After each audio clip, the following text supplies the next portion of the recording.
Hello again, it's John. Today I'd like to discuss alliteration. So let's think of some way of introducing it. Have you ever heard Sally sold seashells by the seashore? Sally sold seashells by the seashore.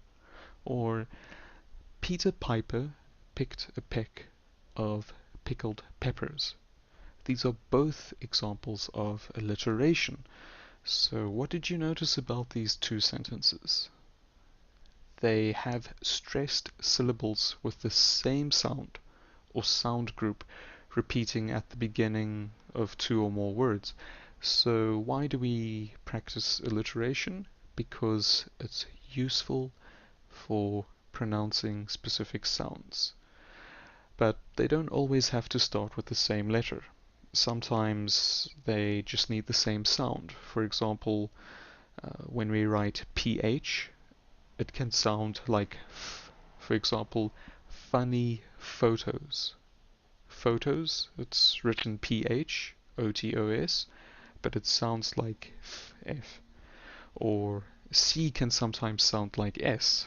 For example, sassy celebrities. Celebrity sounds like it's written with an S, but it's actually written with a C. Or sometimes C can sound like K, like kitty cat. That's a name we use for cat. Usually children say kitty cat. So kitty can be written with a K. So where can we use alliteration in companies to make brand names more memorable, easy to remember? So you'll see them in some important companies like, for example, Coca-Cola, PayPal, etc. Characters to appeal to children to make them more easy to remember. For example, Mickey Mouse, Donald Duck. These are cartoon characters that have alliteration. You can use them in phrases. For example, home sweet home. It means you love your home. Busy as a bee. It means you're very busy.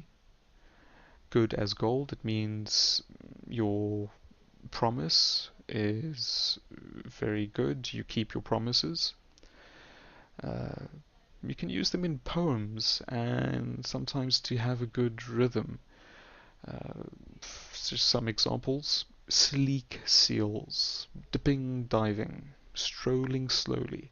So it helps to give a feeling of motion to these phrases. Sleek seals, dipping, diving, strolling slowly. Okay, so I hope that helped, and have fun with using alliteration. It can be quite fun to practice this with your friends, especially the ones that we call tongue twisters. In the beginning, I used two examples of tongue twisters. Sally sold seashells by the seashore.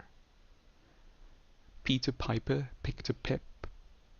My mistake. You see, it's difficult to do these because the faster you do them, the more difficult it becomes. So a good exercise to do is to try and say it 5 times. Try to do it faster each time until you can do it perfectly. It can be difficult, but it's just to improve the pronunciation of certain sounds. Okay. Sally sold seashells by the seashore. Peter Piper picked a peck of pickled peppers. Okay. Personally, for myself, Sally sold seashells by the seashore was the most difficult one to learn. Good luck and enjoy the alliteration. Bye.